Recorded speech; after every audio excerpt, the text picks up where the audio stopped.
Ganpati Accessories Point. For all kind of beautiful and fantabulous mobile accessories, visit Ganpati Accessories Point and enjoy your shopping because your search will end here.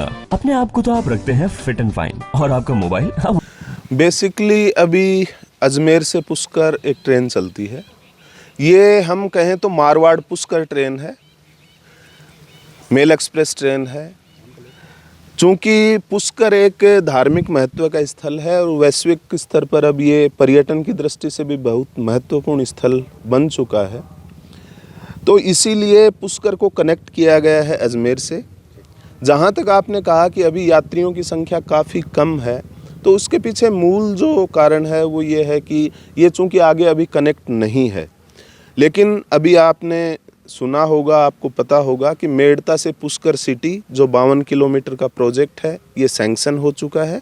ये 800 करोड़ का project है। 3 साल में इस project को पूरा करने की योजना है सरकार की। ये जब कनेक्ट हो जाएगा तब आप देखेंगे कि इस ट्रेन में लोगों को बैठने के लिए जगह नहीं मिलेगी और हमें इसमें जो डिब्बे हैं अब तक 9 चल रहे हैं उनकी संख्या में भी वृद्धि करनी पड़ेगी।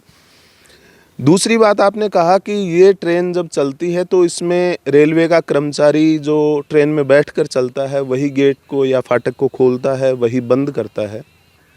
इसके पीछे मुख्य कारण ये है कि इस सेक्शन में अभी केवल एक ही ट्रेन संचालित हो रही है। ऐसे सेक्शन जिसमें एक ही ट्रेन संचालित होती है उसको वन ट्रेन ओनली सिस्टम कहा जाता है। अभी जब ये ट्रेन अजमेर से चलती है उसके बाद मदार पहुंचती है। मदार से इसमें एक हमारा एडिशनल ट्रेन स्टाफ बैठता है जिसको हम रेलवे की भाषा में पॉइंट्समैन कहते हैं।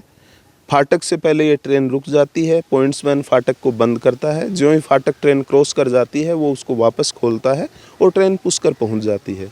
अभी फाटकों पर हम परमानेंट एम्प्लॉय नहीं लगा रखे हैं क्योंकि उसके पीछे कोई तार्किक कारण नहीं है। एक ट्रेन के लिए मैन पावर को वेस्टेज करना औचित्यपूर्ण नहीं है।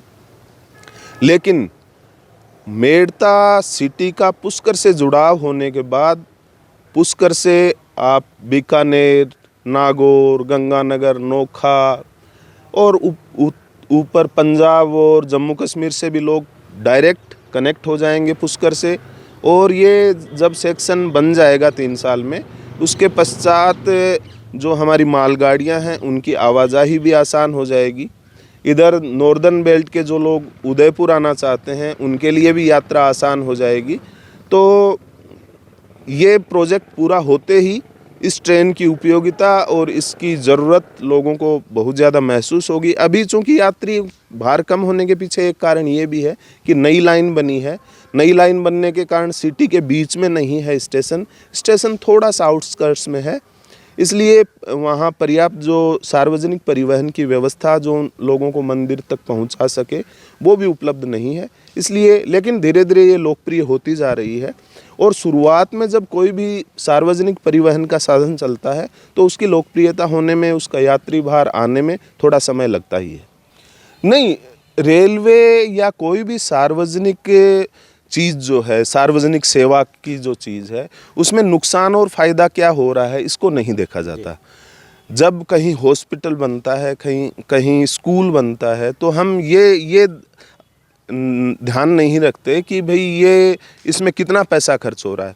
कोई भी सार्वजनिक ट्रांसपोर्टेशन की जब ये व्यवस्था हुई है, जब रेल लाइन जुड़ी है पुष्कर से और यहाँ अजमेर के बीच में, तो इससे पूरी जो अर्थव्यवस्था है वो प्रभावित होती है। स्थानीय स्तर के लोगों को नए रोज़गार मिलते हैं, एक नई, तो इस प्रकार की चीज़ें पूरी अर्थव्यवस्था को संदर्भ में ध्यान में रखते हुए इस प्रकार के निर्णय लिए जाते हैं। इसलिए इसमें लाभ और हानि का कोई सवाल ही नहीं है।